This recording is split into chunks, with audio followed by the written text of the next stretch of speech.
ஓம் சக்தி ஓம். ஓம் சக்தி ஓம். இவ்வுலகில் பிறந்த அனைவருக்குமே இறையருள் கிட்டுவதற்கு இவ்வருள் நிறைந்த வீடியோவை முழுமையாக பார்க்கவும். வீடியோவை முழுமையாக பார்ப்பவர்களுக்கு வெற்றி மேல் வெற்றி நிச்சயம். ஓம் சக்தி ஓம். ஓம் சக்தி ஓம். அருள் நிறைந்த உலகத்தில் நாமெல்லாம் பிறந்திருக்கின்றோம். மனித பிறவியில் 9 கிரகங்களுக்கும் உரிய சூரிய பகவானின் வீட்டில் மூலமாக நாம் அனைவரும் அனைத்து கிரகங்கள் வழியாகவும் 12 ராசிகளையும் 27 நட்சத்திரங்களையும் கொண்டுதான் ஒவ்வொரு மனிதரும் இவ்வுலகில் பிறந்து வளர்ந்து வாழ்ந்து கொண்டிருக்கிறார்கள். அப்படிப்பட்ட அருள் நிறைந்த கிரகங்களின் வழியாக தங்களுடைய சிறப்பினை ஒவ்வொருவரும் ஒவ்வொரு நட்சத்திரத்தையும் ஒவ்வொரு ராசியையும் இறைவனிடம் சொல்லி அர்ச்சித்து அவர்களுடைய பேரையும் புகழையும் நிலைநிறுத்துவதற்கும் உடல் ஆரோக்கியம் கிட்டுவதற்கும் கல்வி ஞானம் பெறுவதற்கும் இந்த 12 ராசியும் 27 நட்சத்திரமும் 9 கிரகங்களும் நமக்கு உறுதுணையாக இருந்து கொண்டு ஒவ்வொரு மனிதனையும் வாழ வைத்து கொண்டிருக்கிறது. அப்படி இருக்கும் பொழுது 12 ராசியையும் 27 நட்சத்திரங்களையும்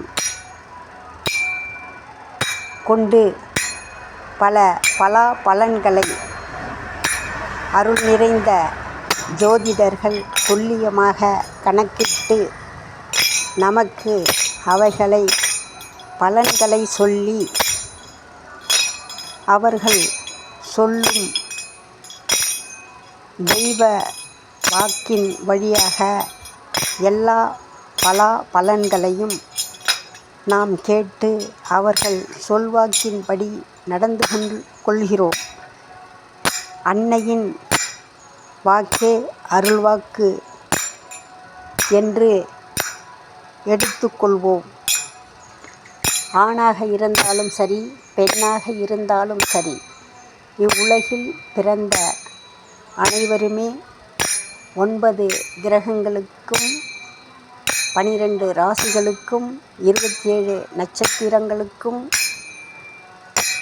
ஒப்பாக நம்மை மனிதனாக இவ்வுலகிற்கு உருவாக்கி விட்ட அனைத்து தாய் தந்தையரையும் நாம் முதல் கடவுளாக நினைந்து அவர்களை காலையில் எழுந்ததும் தாய் தந்தையை யார் ஒருவர் வணங்கி அவர்களுடைய நல்லாசி பெறுகிறார்களோ அவர்கள்தான் வாழ்க்கையில் வெற்றி மேல் வெற்றியை நிச்சயம் பெற முடியும். அப்படிப்பட்ட வெற்றியை பெறுவதற்கு தாங்கள் வேண்டுமானால் ஒரு சோதனை செய்து பாருங்கள். அதிகாலையில் உலகில் உள்ள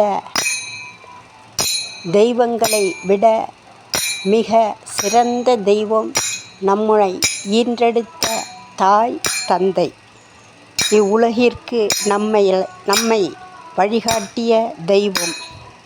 அப்படிப்பட்ட தெய்வத்தின் சாதனை எத்தனையோ இருந்தாலும் நமக்காக நம்மை உருவாக்கிய தாய் தந்தையை மகிழ்ச்சியோடு வைத்திருந்தோம் என்றால், அவர்களின் நல்லாசி பெற்றோம் என்றால், அன்று முழுவதும் தங்களுக்கு வெற்றி மேல் வெற்றி வந்து சேரும்.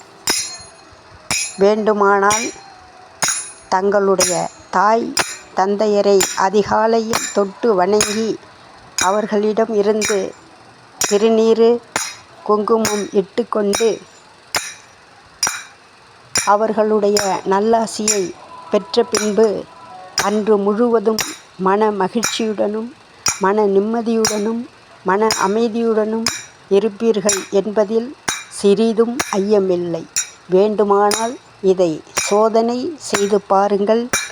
அதன் பிறகு தங்களுடைய தெய்வம் எது என்று கண்டறிந்து தங்களுடைய குல தெய்வமாகிய பெற்றோர்கள் தாய் தந்தையை பணிவோருக்கு இவ்வுலகில் அற்புதமான சிறப்பு, ஆனந்தமான சிறப்பு, நிம்மதியான வாழ்க்கை, நிம்மதியான சுகபோகமான வாழ்க்கை கிட்டுவதற்கு தாய் தந்தையை யார் ஒருவர் பணிந்து வணங்கி வாழ்கிறார்களோ அவர்களே மிகவும் சிறப்புமிக்க இவ்வுலகில் வாழ்வார்கள் என்பதில் சிறிதும் ஐயமில்லை. தங்கள் உடலில் ஓடும் இரத்தம், சதை, தோல், எலும்பு, நரம்பு, மூச்சு காற்று அனைத்துமே இறைவனை விட ஒரு பங்கு மேலாக உள்ளவர்கள் நம் தாய் தந்தை அவர்களை நாம் தினம்தோறும் வழிபட வேண்டும் என்று அன்னையின் அருளோடு அன்போடு கேட்டுக்கொள்கின்றேன். இவ்வீடியோவை முழுமையாக பார்த்து பின்பு பிறருக்கு பகிர்ந்து அனைத்து ஆன்மீக பெருமக்களும் இவ்வுலகில் பிறந்த மனித பிறவி உள்ள அனைவருமே குலதெய்வம், ஒவ்வொரு மனிதருக்கும் குலதெய்வம் யார் என்பதை தன் பெற்றோர்கள் தான் என்பதை உணர செய்யுங்கள் என்பதனை இவ்வீடியோ மூலம் அனைவரையும் அன்போடு அன்னையின் அருளோடு அன்போடு கேட்டுக்கொள்கின்றேன். ஓம் சக்தி ஓம். ஓம் சக்தி ஓம்.